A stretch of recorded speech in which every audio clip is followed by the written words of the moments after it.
We believe him. We trust our God. Come on. We receive your love, God, the love you have for us.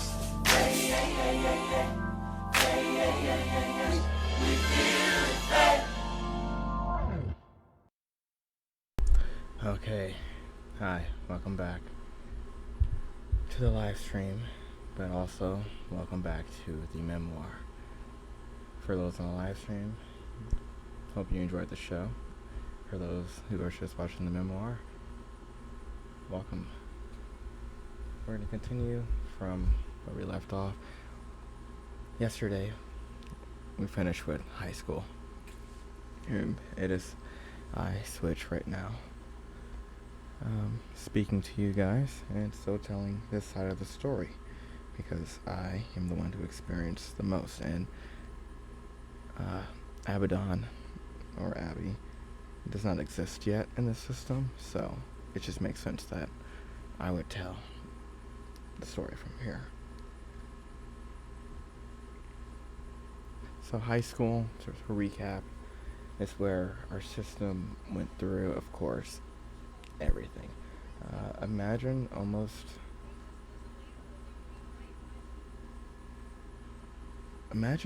every single and we are outside, by the way, doing this. So we're just outside doing the memoir. We like being outside, and we want to be out here while we do this. But imagine every movie or piece of media or just experience every human goes through in high school, right? Now imagine that while having at least a total of 8 through 10 people running through your head and using your body and whatnot. That is what we were going through in our high school career. Now, what kickstarted our borderline mania and dissociation into probably hyperdrive and a more increase of levels than you see in most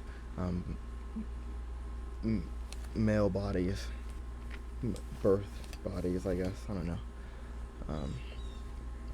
Physical bodies, whatever. Science, whatever.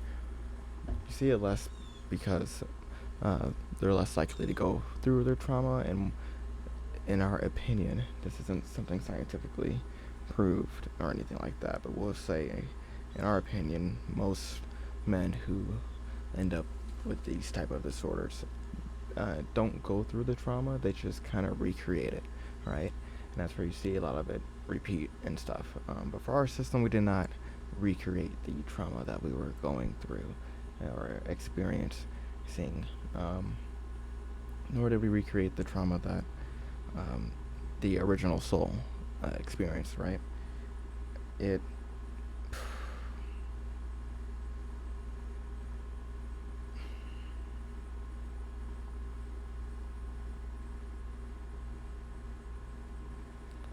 came to a lot of, I guess, self-control and prayer and just not wanting to be evil, I guess. That's always been our thing. We don't actually want to be evil. We wish we weren't like this, in a way.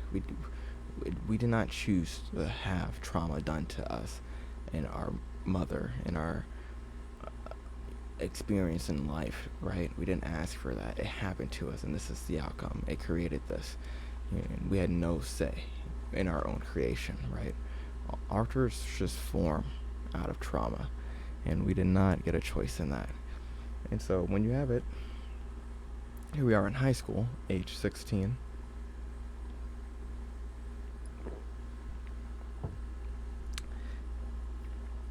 You have us here in high school.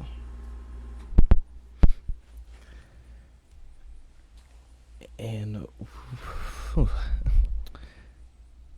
we are experiencing the same trauma again that the original soul went through, which caused us to begin, right? Which caused the original soul to even have borderline and dissociativeness to start. And what made it go into identity was probably, as we recap, we were colonized in a way, when we moved up here, we were the only person of color for a while, and being ourselves, or being the original soul self, was not acceptable. It was just not allowed. We weren't getting any friends. People thought we were bad, so we had to become like the people that were around us, and that just happened to be Caucasian, European people. I don't know what you want to say, Americans, like just white people in general. There was just all white kids, just us, and that was it. And so our mind colonized to become a white person, and eventually, in middle school, our identity, all the alters that first came into the system were white. We weren't people of color in our minds when we saw ourselves. Like, I had black hair, red eyes because vampire thing. Jason had short little brown hair. He was 8, and you have my older brother, stepbrother Jacob. Typical, probably like the kids the original soul grew up with, but like the football player type of looking people, like jocks, I guess. I don't know, athletes. That's just how we appeared to this person of color when they needed a safety net. And for this kid to survive from the 4th grade up to 7th grade, it was hunkered down and slowly building up a soon-to-be dissociative identity disorder system. And 7th grade is when it finally just snapped in. As for recap, middle school was not easy. It came with a lot more racial bullying, and we were not as tall as other people. We did not win the genetics lottery, is all we can say, right? So we weren't really being treated well, and so having no friends and having no parent out there, because at the time our mother was vice president of a motorcycle club in a different city, and doing that kind of thing, and working also a full-time job, and just trying to also heal from her own trauma that she went through. So there was nowhere to go, and we had no family in this new city. We were completely alienated. So you have no friends, no family. Where do you go? And our mind just went into itself. It went into itself, and it created a system of people to help, and that's what we are. So I switched, took control in 7th grade because the original soul said, "Peace out, I don't want to be here anymore." All the names we use, by the way, are going to be names only of this system, and some friend or past friends or the lives that we have come across will be named with aliases at most. So that is all we can say there. But 7th grade, I switched at the age of 12. Took over as the new main person of the body, and I only had one friend who really knew this. This was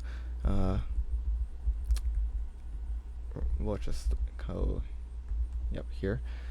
So this was our friend Aries, and Aries was the only person that we told, like, "Hey, my name's switched. This is Jacob, and all this." And we didn't know what it was. We didn't know what multiple personality disorder was. We didn't know what dissociative identity disorder was. We just knew this is what we were, and we were just telling this other kid.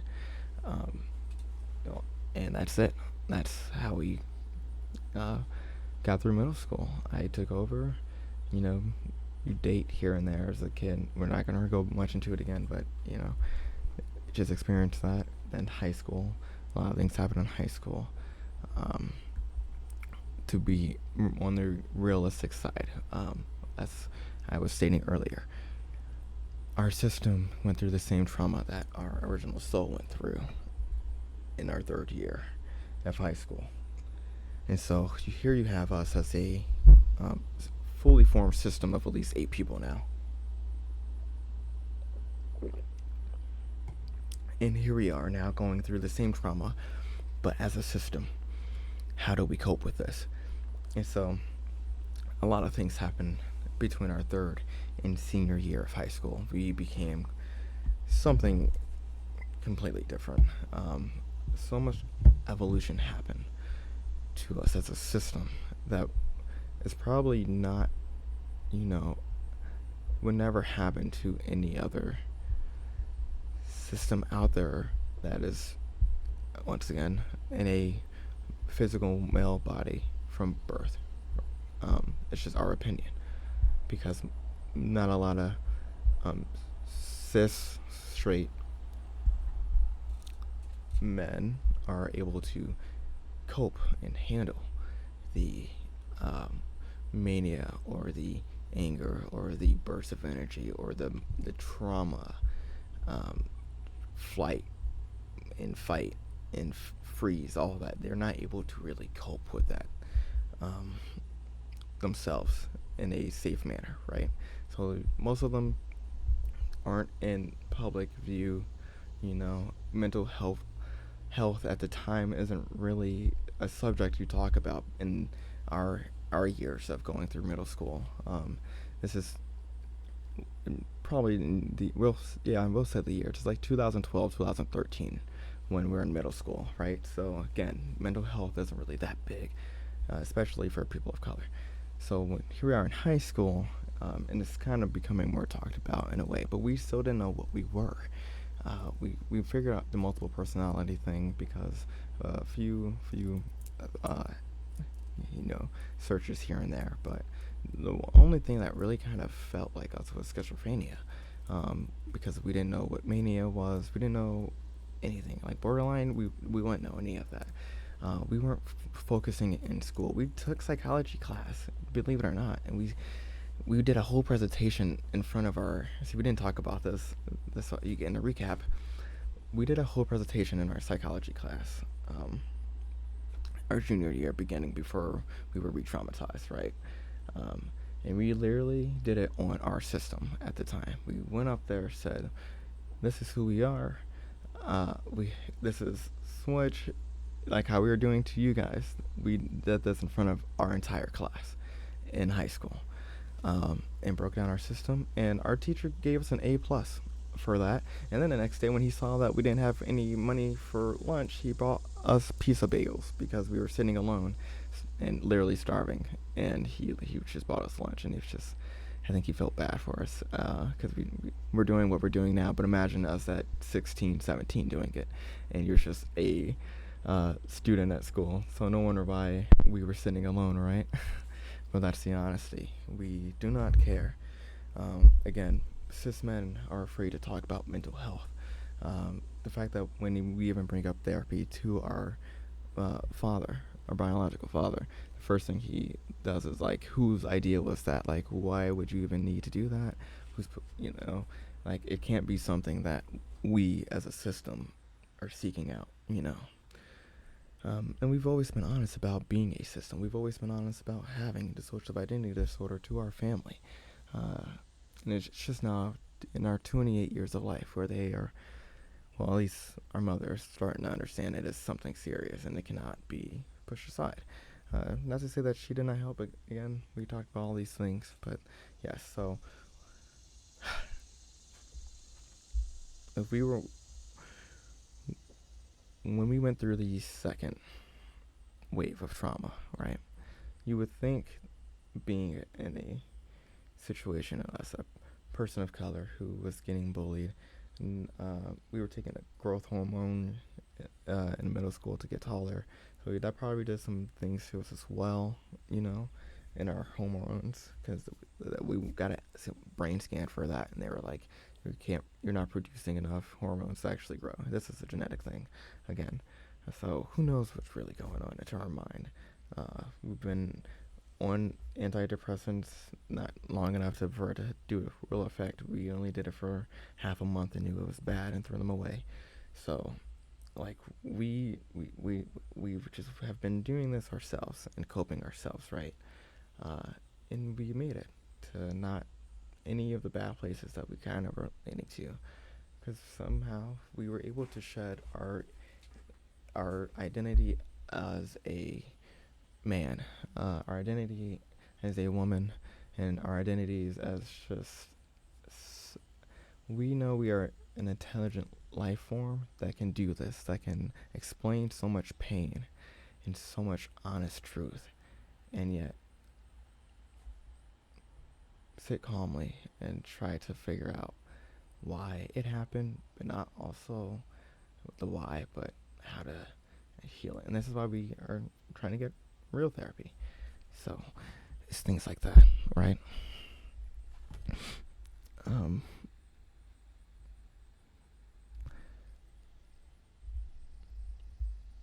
we don't know if it's the honest thing of never being afraid to say, hey, this is what's going on in our mental, this is who we are, and you can be there or not, right? And I think if we lied, because we used to lie, we used to be really good at lying, and think we could be lying all the time. We had a job where we were making basically $2,000 for lying. You know, we won't get too into specifics because we signed NDAs. Like, it was a corporate job, so we can't get too specific about things. But that was basically the gist of our job.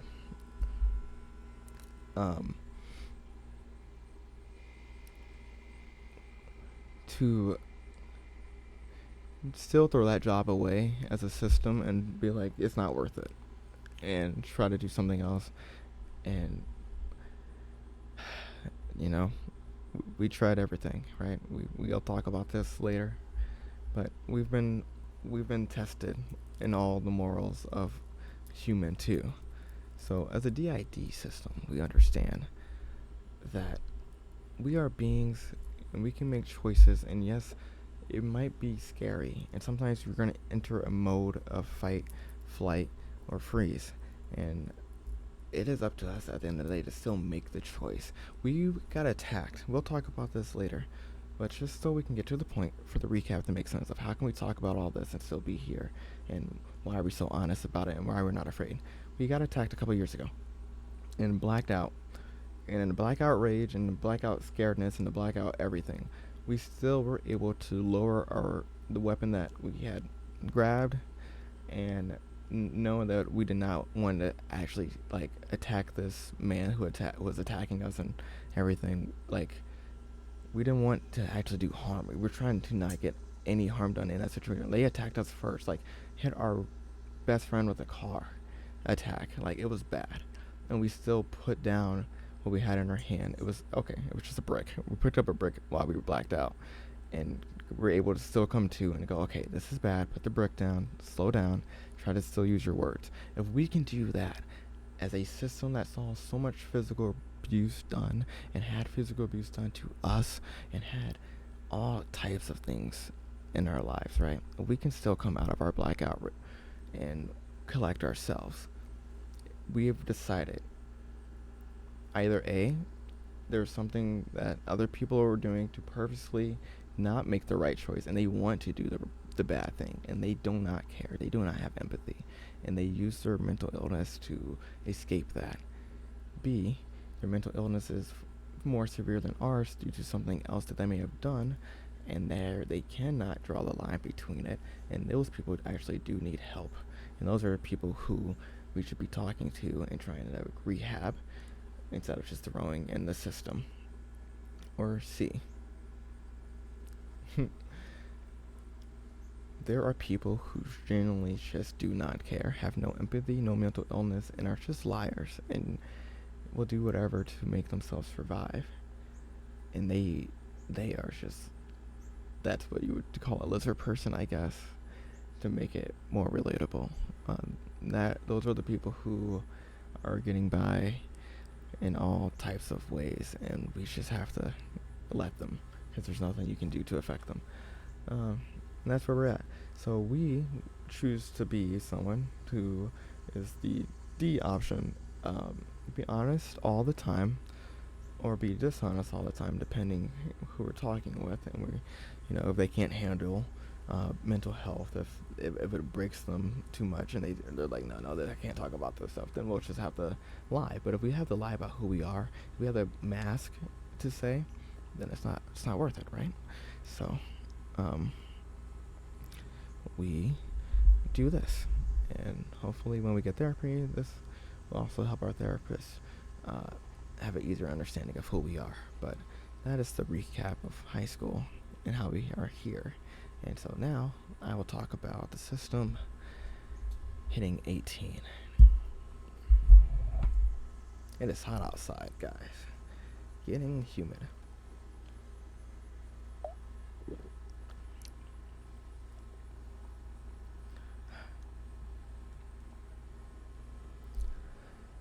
Nothing like being 18. Switching the system are now moved to a new city again. So yes, our mother gets married. So she's at MIT and she's doing a lot of church and she gets married. And now we are moving to another city, still in the same state, but now again further away from friends. And we uh, don't drive. We have no driver's license. We still do not have a driver's license. We're 28 years old physically, and we every year of our every year we just get our temps basically, and that's it. Deep down in our soul, we don't really care to get a license, but the world's kind of making it impossible not to. So there's that. But yeah, so we moved to the city. We have no transportation besides the bus, and yeah, we see our friends less and less, and this is where we get our first real kind of job. We worked UPS. Oof, can we say that? Yeah, yeah. We worked a warehouse job. Terrible. We worked at some restaurant jobs and so on. But now we're working a under table job, and that one we will not say. We won't slip up there. Uh, so we are working this under the table job. We're making good money, about $800 a paycheck, until we start increasing our hours because we didn't understand how working hours worked. Mind you, in high school we zoned out. We didn't really care about anything besides our inner world. But now here we are in the real world, and our stepdad's kind of on our back about work and stuff like that, and expecting more of us because we look like a man and we're in a man's body, and man. So we got that going on. So we started working a lot to try to get away from the house, and we liked our job enough where we were just able to do whatever we want, and we started doing a lot of writing. This is we started doing a lot of story building and things like that. But our stress increases because of all the work. So Katie, a member of the system, is giving more control of the body, and she's able to talk to more people. So she wants to date this girl, but she doesn't quite date this girl. It doesn't work out yet, as you see. And so Katie doesn't do that, and it's like, okay. The world becomes nothing but work, and sometimes we had new alters coming here and there because of the stress levels, and they kind of help do things at the job, talk to customers or the things we didn't feel like doing. So we kind of had a system. We have the system and a way of working, kind of like AI systems now, right? Like we were AI before AI. That's just how our mind works. For all the tech bros out there and stuff like that, who need to understand mental health and understand why it's good to be human, yes, our D.I.D system with people still operated in a way like AI systems do now, where people just kind of hand the task to the ChatGPT and let it do its thing, right? So that's how we were kind of doing work. The main alters would be conversating, trying to figure out our life plans. Okay, friends, like, do we get to see anybody? Like, what's going on? And we had other alters just doing the mundane work of like doing, tip tap type. So that was pretty much going on there. And then Aries invites us to start hanging out more, and we start hanging out with him. And he's kind of engaged, kind of not engaged, and it was a lot going on in his life, and we kind of just, had a reunion.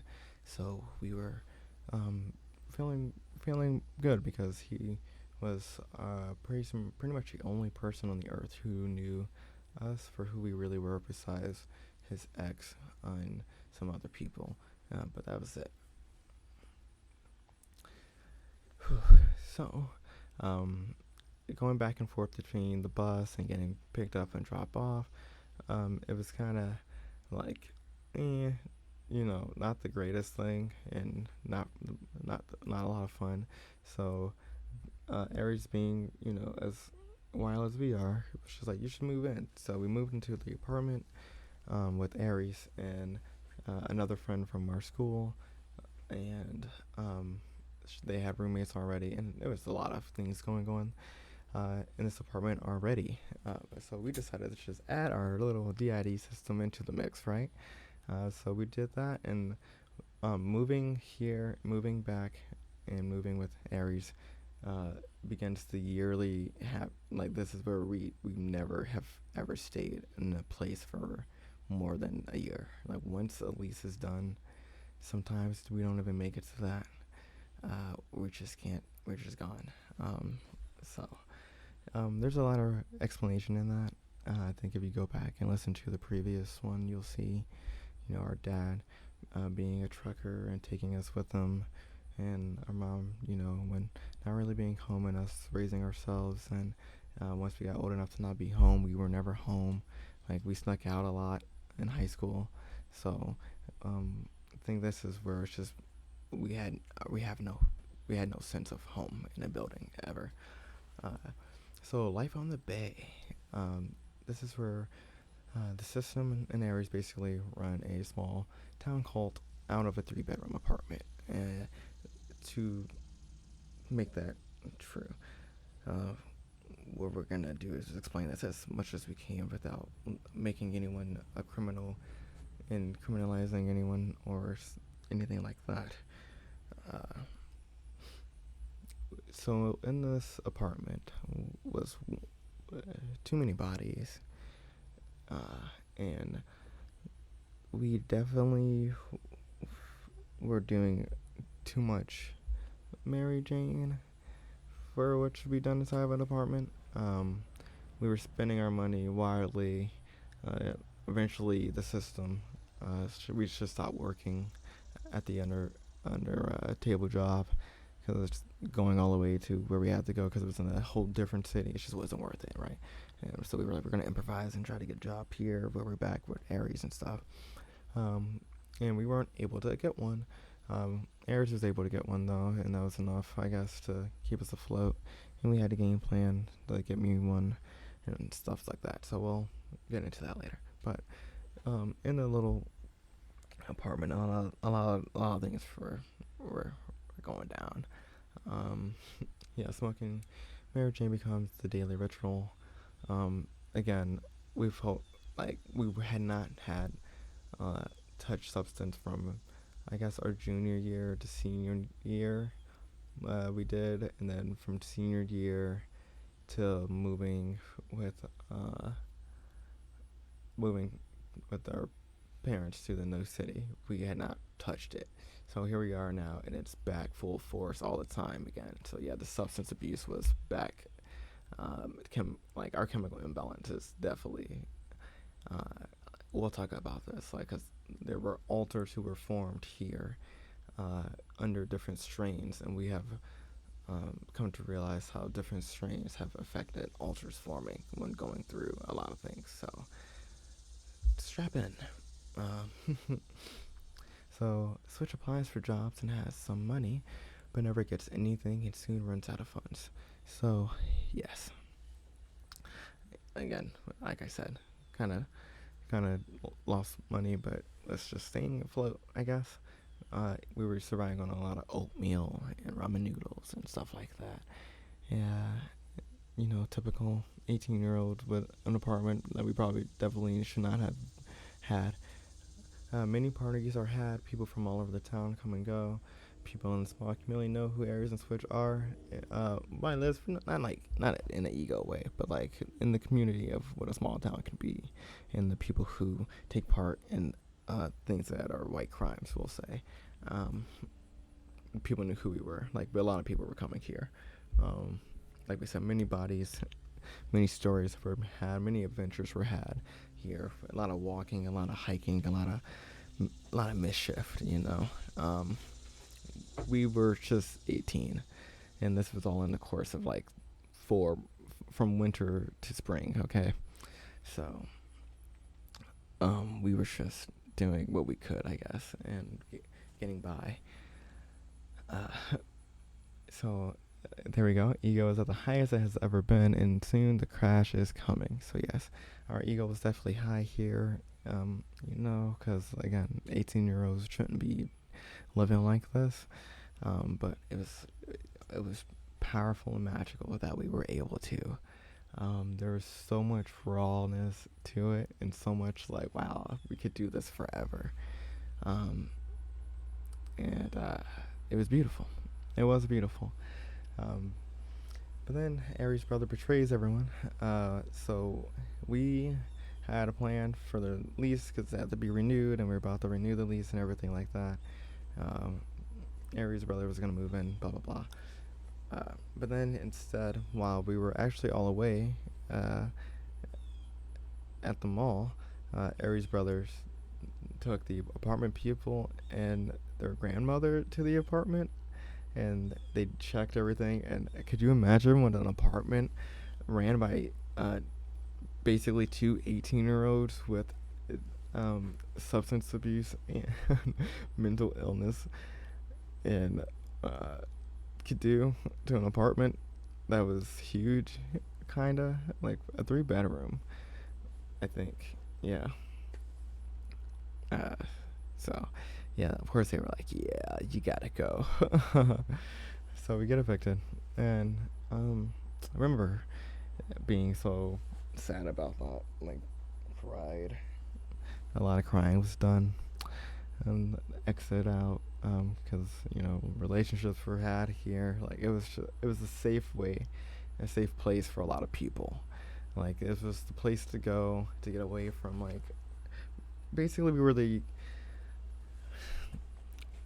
I don't want to say this in a mean way. Basically, it feels like for as much as the small town that we had, there was a handful of the, not emo, but like goth, emo, stoner group, right? Those kids, what we are now, kind of. I don't know anymore, right? But you see, kind of. And it was a place where everyone like that could go and escape. And that's what we were giving everybody in this apartment. And it was nice to be able to be those people and to do that. Like, we had a lot of people.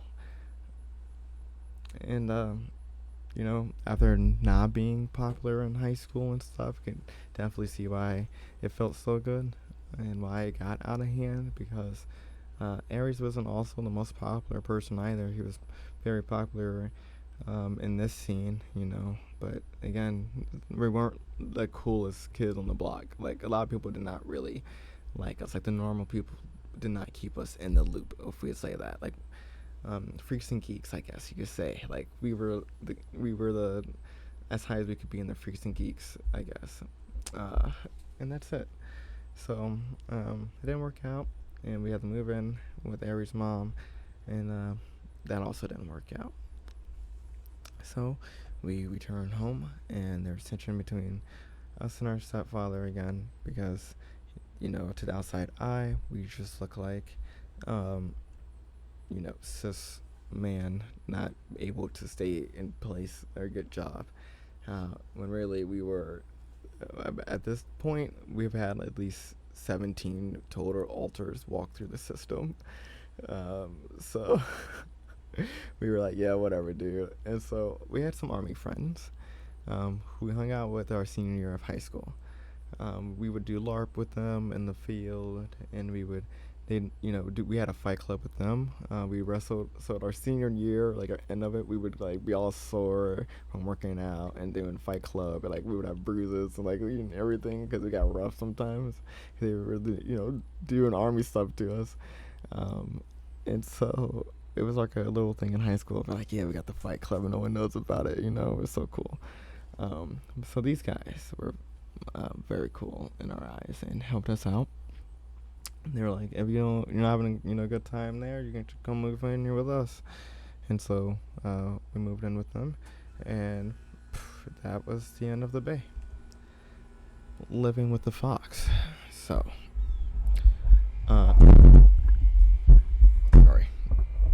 sorry guys, dropped the mic. Didn't mean to do that. We put this tin up. It's so nice. Living with the fox.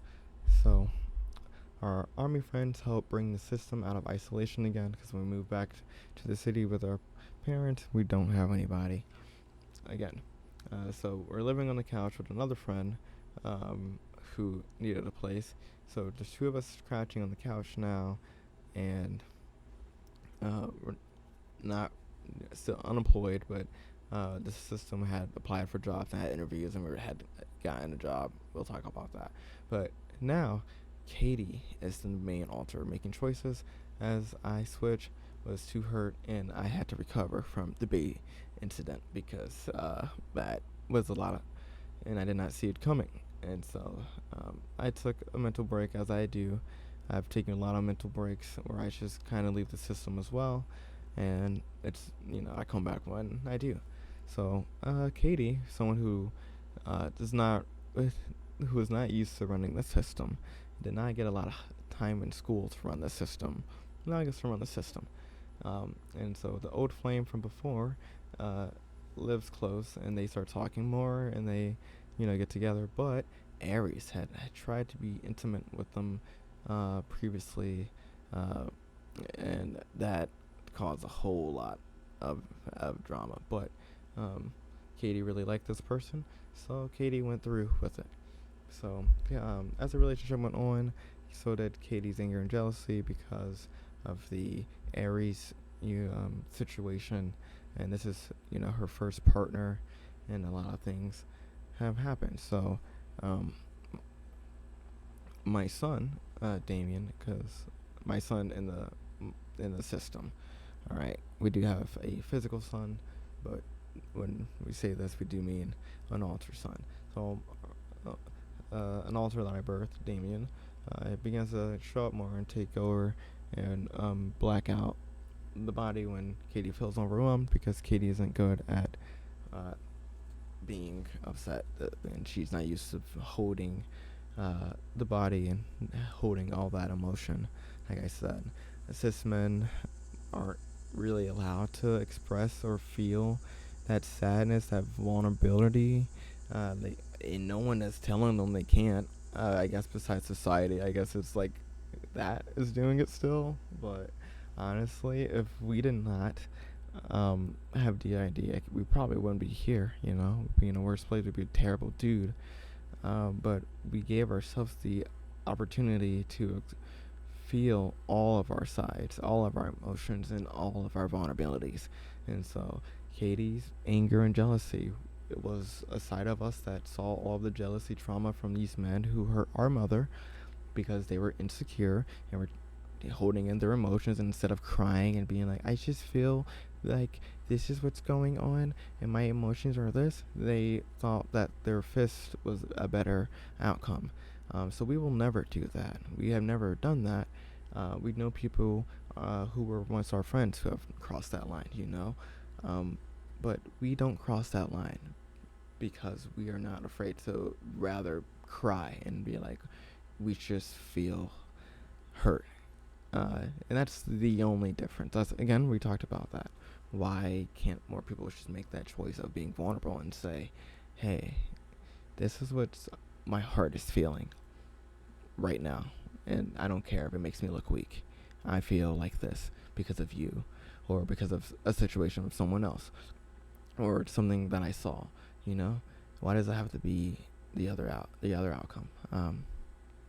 Don't know. But anyway, Katie's partner begins to flirt with coworkers and other people, and puts themselves in a situation with other substances, and it sends Katie into a lot of mental breakdowns and spirals, causing me switch to come back and take over. And Katie's partner introduces us to one of her friends, and me and the friend hit it off pretty quick, and we flirt, and we kind of like each other, and we explain. Here's the thing, guys.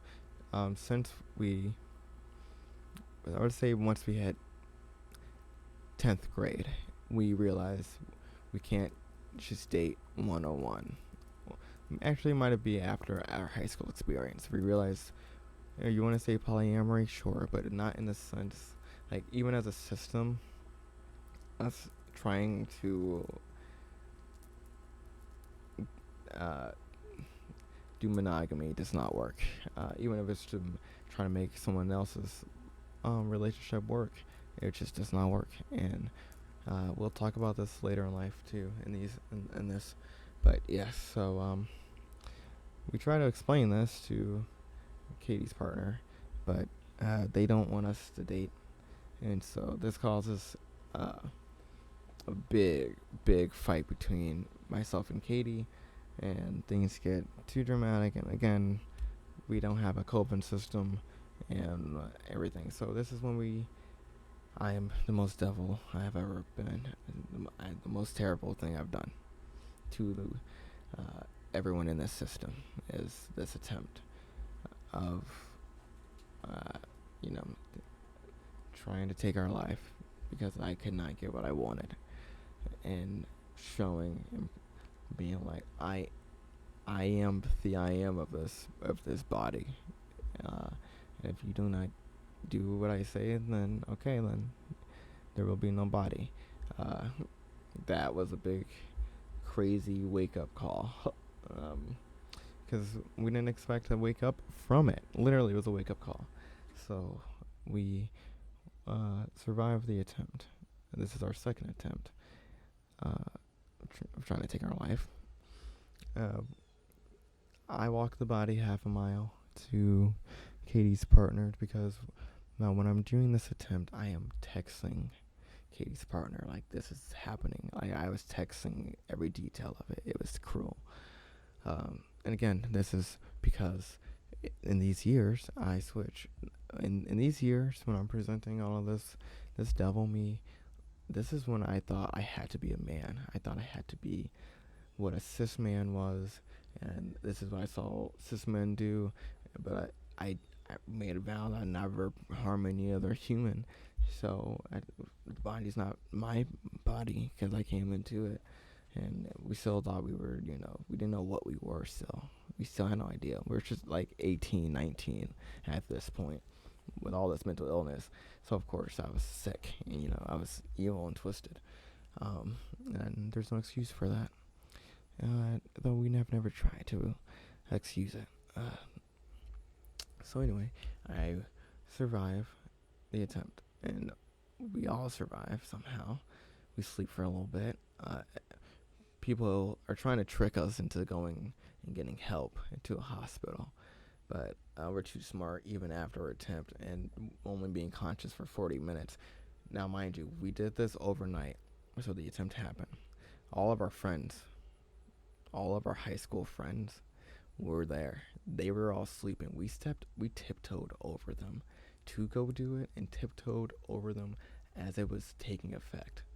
We did this in a room full of people, our closest friends sleeping, and I still took us in there, and it was the devil, and tortured this poor innocent girl. She was trying to date someone with a mental illness, and tortured my own system, and literally all because if I cannot break being in control, and that comes from the two most evil cis men we have seen, right, in our lives, wanting control, and we got no help for it.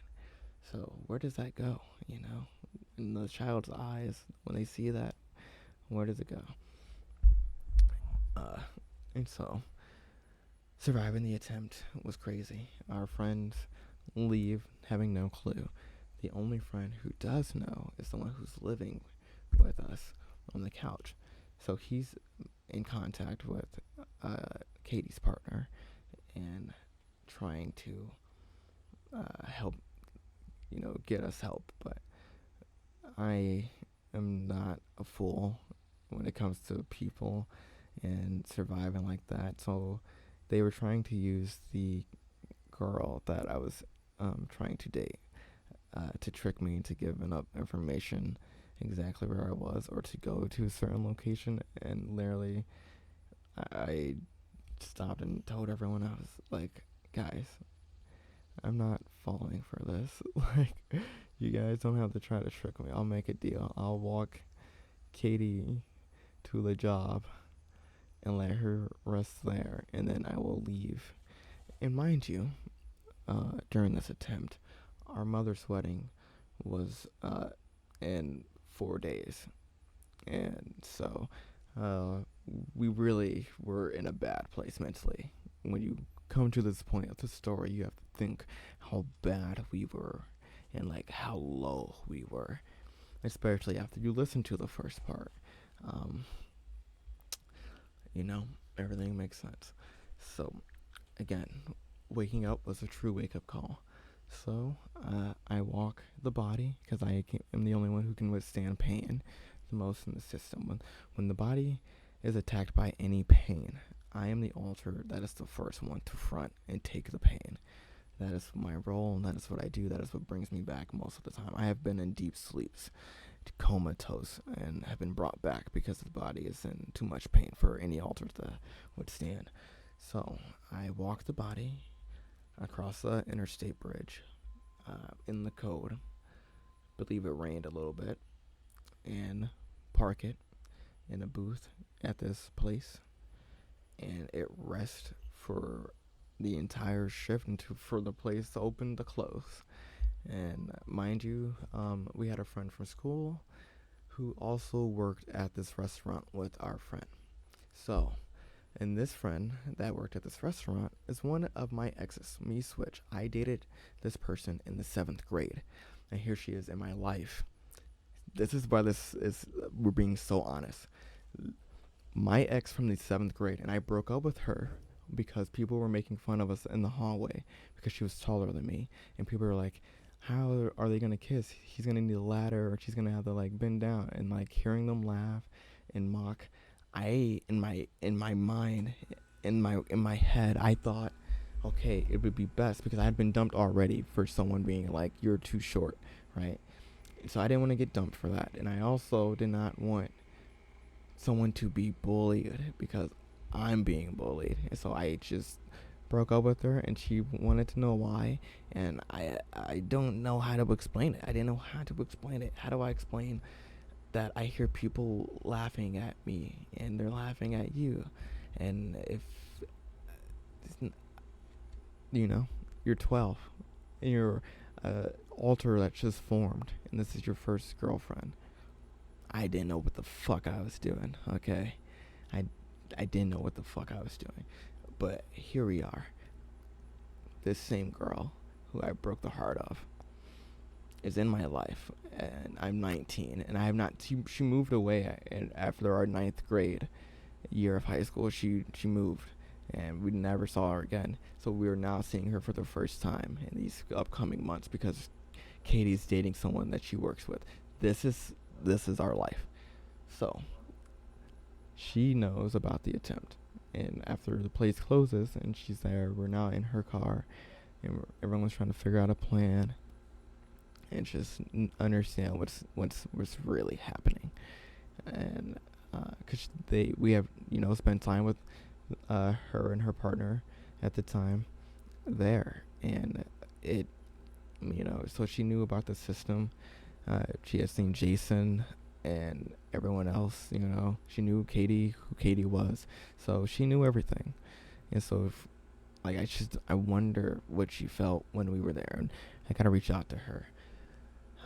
We do talk here and there, but it's just crazy, man. So I just wonder sometimes what she was thinking, seeing us like that. Because again, we were just low. We were just low at our limit. Like, this is the lowest low we have ever been in our lives. We hope to never get lower than this ever again. We hope to never become this low again. Because we recover, and we don't go to a hospital after this attempt. So we get no medical help at all. We just recover naturally. Our army friends find out. They're like, okay, well, we're not gonna tell your mom. You train to be okay. I remember our army friend looked at the. Okay, well, we don't trigger warning. Never mind. Anyway, it was just like, okay, we're not gonna tell your mom. We packed her bag. Katie's partner gave us a little bit of Blue Dream because that was our favorite strain, and gave us Blue Dream and a lighter in a bowl to take, and it's like, love you, hope see you when you get back, and just come back okay. Uh, we packed up our bag, said our goodbyes, and then we are in the van with our aunt and our uncle through her marriage, and cousin and other family members, and it is a road trip all the way to a different state, a few states. It's gonna take a while to get there, and mind you, the way that we did our attempt ruined our kidneys. So we have to pee every 2 seconds. You cannot pee every 2 seconds when you're trapped in a van with your family as a D.I.D. system that literally just 3 days ago tried to end its life. What the fuck were we thinking, and what were we doing? How did we get here? So we are tortured. We are tortured this entire road trip because everyone's trying to be happy. It's my mom's wedding, and on the radio, freaking Panic at the Disco kept playing, and we loved past tense Panic at the Disco, and we really liked this music, but we were so sick of hearing this fucking album. It just kept playing and playing, and it just kept playing Panic at the Disco, and it was like, golly, he's talking about his attempts and surviving, and I was like, oh god, I'm gonna be sick. I'm gonna be sick. So we pee at every bathroom we can. I don't know how our kidneys did not explode on this road trip. That should have been the medical emergency there, but we survived. We endured this road trip. Okay. Family had no idea. We were sick. Family had no idea this attempt had happened. Not a single family member knew. We were able to play on the beach with our cousin, try to interact with them. We snuck out at night on the beach because we were at a beach house. So we went on the beach with that little bit of Blue Dream, and we smoked, and that's just how we recovered. We just recovered like that. We just smoked Mary Jane, and willpower alone. I said, man, I must really be the devil to bring us back. Like, we can't die, right? So this is my mindset at 19. I'm like, we cannot die because that should have been it. And here I am on the beach smoking Blue Dream, listening to Childish Gambino and everything like that. I'm like, okay, all right, that's how we're going to do it. Katie's like, you gotta go. So we have a ritual. I bury a knife that I got on the road with Aries and my dad. We went on a road trip in the 8th grade, and we got this knife.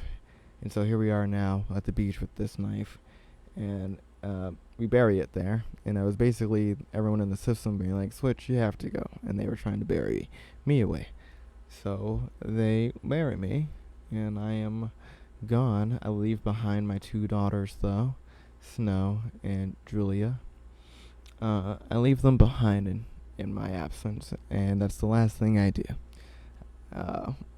And I go. Katie survives the rest with them, and Jake, becomes the more person who can do the male task, we'll say, the masculine things, when we need to front about that to people. And yeah, and that's the wedding. That's how we survived our mother's wedding, and no one ever knew. We had to go on a road trip all the way back like that, and Katie did what she could to make her relationship work, but eventually we moved back with our mom because everyone finds best. And then eventually I told my mom that we tried to do some stuff and we should probably go to a hospital. Actually, no. Oh my god. Yep, see? I didn't really experience this because I was not there, right? I can only do this a little bit. But thankfully we have done this every year. So, what happened was,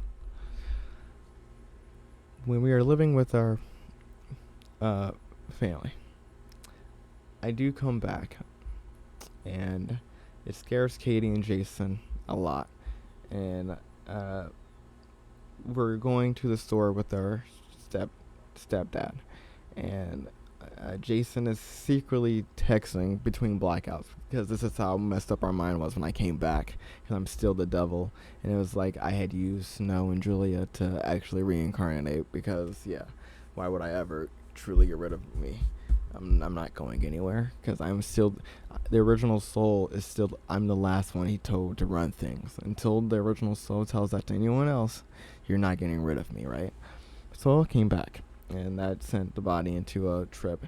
And so we're blacking out, and I'm not able to control as much because I've been gone a while. And Jason is low key the anchor. He was the first altar to greet the original soul. So I do think Jason is the reason he's still around, and he's never going to go away. Is because he's something that is before me. If he was the first one to speak, then that means he is like the one, right?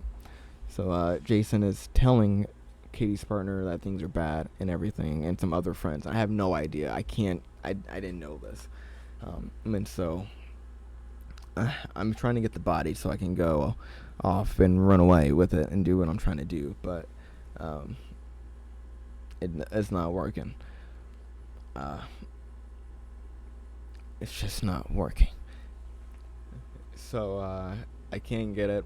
Jason takes full control, and we get back to the house, and waiting at the house, walking down the steps from the house after talking to our mother, are two police officers, and I'm like, what the fuck? And that's when I'm like, what happened? And then I see Katie's partner and some of our other friends from school, and Jason's like, I told them you're not good.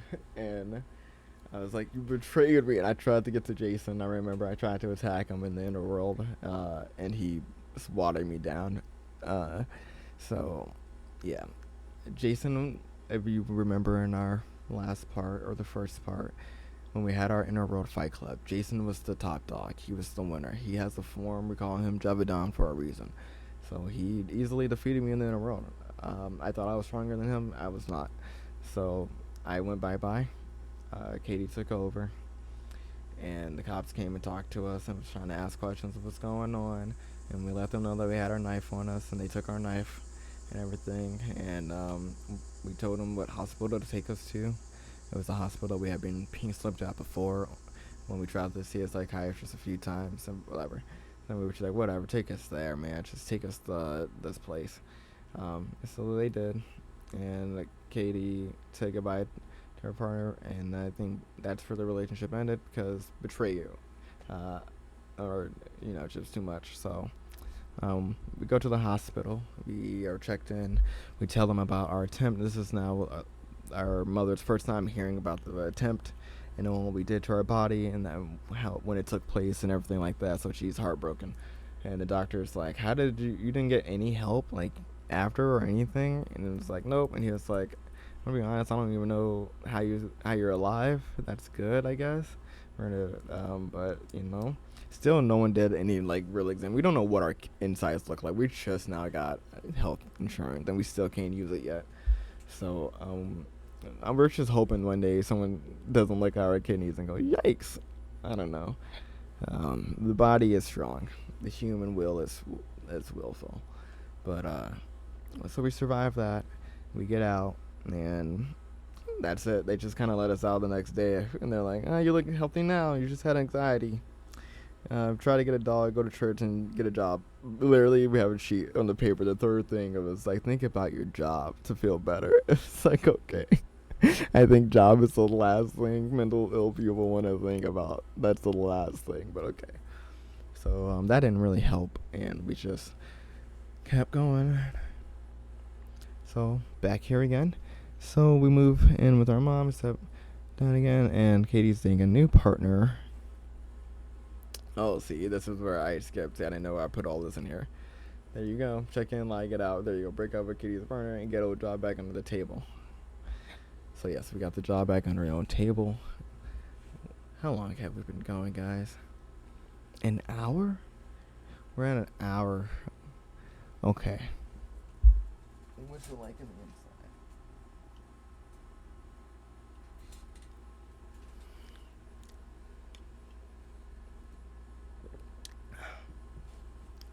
I'm still feeling good, guys.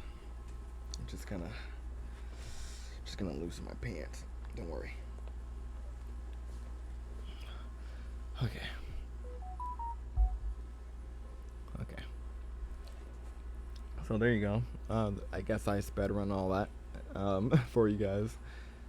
So yes, we get the job back at the under the old table, and this is where Katie begins to hang out with Aries' ex-partner from high school. They had flirted before. They had a little bit of chemistry here and there. They were close. Katie and this partner were really close. So it didn't take long for them to fall in love when they were both single and hanging out and everything like that. So it was all in secret. No one knew about it for months. A lot of things were happening, and I Switch had no say in anything because of how evil I had been in the past and everything like that. So I was pretty much put on lockdown. And not allowed to interject into this at all. And that caused some conflict too with some of the alters. And yes, so some alters dated this partner. And why it has some conflict with me is because back in life at the Bay, we were introduced into this partner's roommate, who was going to be the roommate when they went to college, right? And so when we met this roommate, we'll call Tiger Lily. Yes. So when we met Tiger Lily,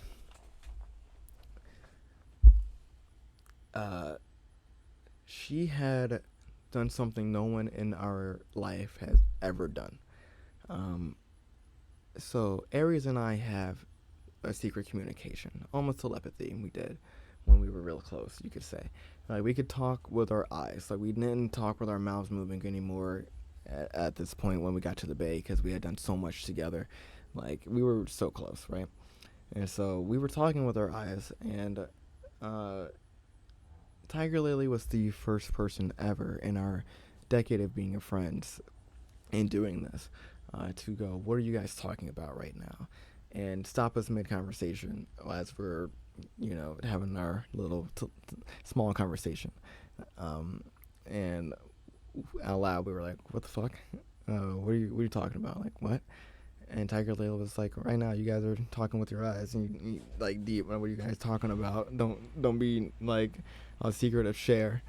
And we were just so shocked that someone had cracked into our little mind thing, because we have done that our entire friendship, and no one has ever once made comments about it or anything. And you can know it was a big effect because it upset Aries' partner, who will be Katie's partner in the future at the time. But when this had happened, they were still dating. So they were, what should you call them?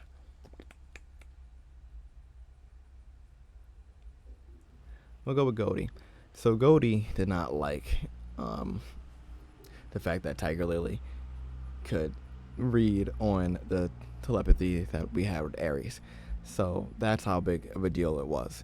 So I liked Tiger Lily, and we had a little moment, but nothing more than a friendship. I just let it be known that I was attracted. But they had a partner, so I didn't do anything or say anything about that, right? But we had kept in contact here and there. So there came a time now in this life where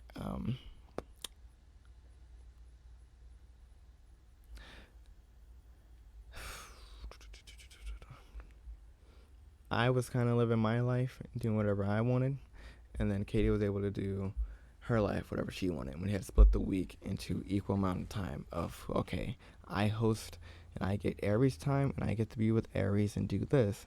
And when you host, you get to do whatever you want with your part, with Goldie and all that. So that's the deal we had with ourselves. And it worked for a good bit, and it probably would have kept working if